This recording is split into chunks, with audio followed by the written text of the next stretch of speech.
Guys, do not forget 15% off at myfragrancesamples.com. Use the code MR15. That's a site in America. They ship to the USA, Canada, and Puerto Rico. Great place to get all your fragrance samples. Link in the description. Hello everyone, welcome back to the show. So today, another one of my quick, unedited, more or less, impromptu videos. No fancy intros in these ones. And the idea, I'm going to revive an old series that I was doing that was actually quite popular. And these are the all-time classic fragrances. The series is all-time classics. And I noticed, although they don't immediately get a load of views, when you go back a year later, my Koros one and a couple of others that I did, Green Irish Tweed, have got some decent views, so people appreciate these over time. Today, the fragrance we're going to talk about is definitely an all-time classic, and the fragrance in question is just the box for you to see here, Jules from Dior. I think you're supposed to say Jules or something like this in the sort of French or European way, but I'm going to call it Jules. We've got an old bottle here. This is the vintage juice, but we today are going to be talking about this 2016 reissue of the fragrance, and what a great fragrance this one is. So 2016 reissue of a fragrance originally released in 1980. Let's give you a little bit of the backstory about this one. So I won't tell you all about the House of Dior. I think we have a vague idea what they're all about. But the House of Christian Dior, one of the great French fashion houses and indeed fragrance houses, all fragrance aficionados pretty much agree on that. They, back in the 1960s, 70s and 80s, were not pumping out the kind of amount of fragrances that houses tend to pump out today. Although Dior, not the most obscene in the number of flankers and stuff they release today. But anyway, their first masculine fragrance was Dior Eau Sauvage, which I have the vintage formula of here. Used to come in a lovely box like that. The bottle there still looks very similar to what we see today, but this is the old lovely formula. This was 1966 release from Edmund Rudnitska.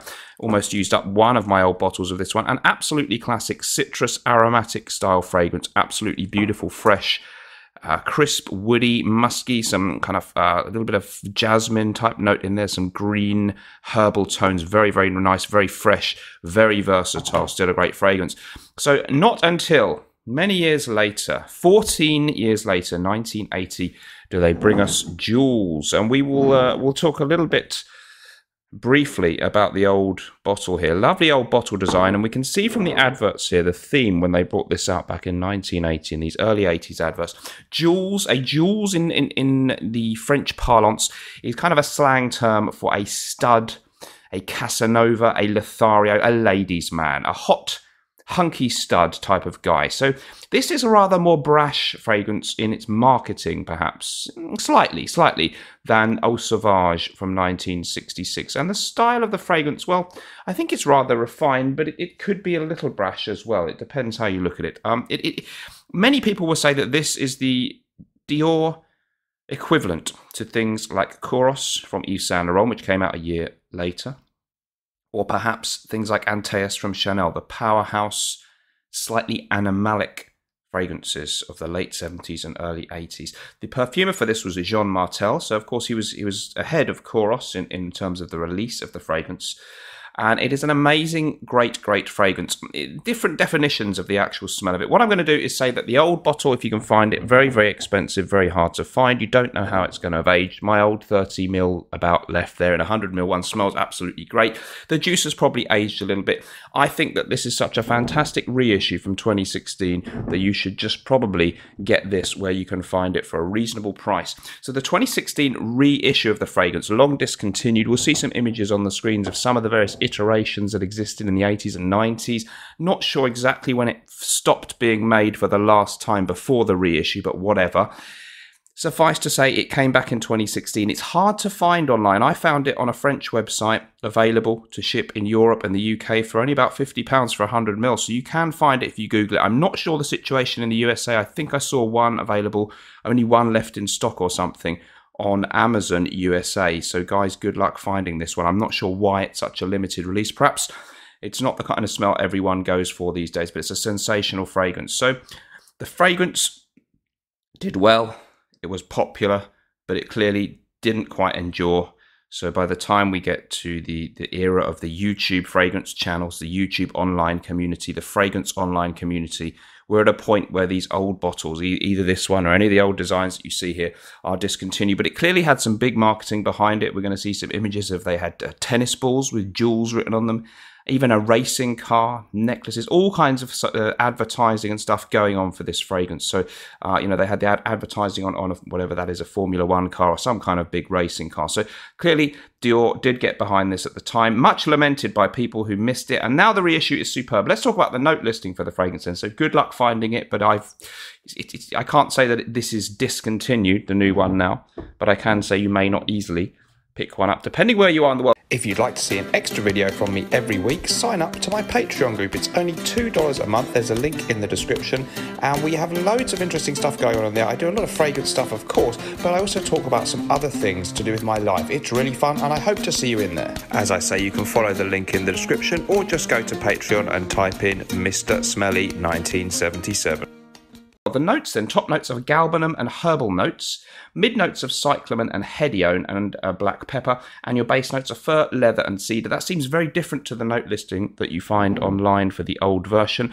Suffice to say, my old bottle has some age on it. It may have changed a bit, so they're not identical. It's very hard for me to say how much of that is due to the time that this thing has sat here and changed in the bottle. It hasn't gone off. Some old fragrances go off and musty. It smells really good, but there's a similar aura to some of the old 80s bottles where some of the chemicals have done something. I think some of them, if you're lucky, age like a fine wine. But this one, very similar, but only in the sort of 80% similarity level, and there are some differences. But anyhow, it's an absolutely superb fragrance in its own right. Even if it was, a new, fresh released yesterday, I'd still say it was great. So what you get with this one, Greggy Boy 76's review from 2016 when it first came out is absolutely superb. So you might want to check that one out. He describes the feeling of these green notes you get in the beginning, which reminds him of childhood, playing in the woods, running in to the woods and playing hide and seek or whatever, and the green leaves, the ferns, all those kind of coniferous notes of your European forests or woods are definitely there in the opening. So much different stuff probably going on to what's officially listed, probably bergamot in there,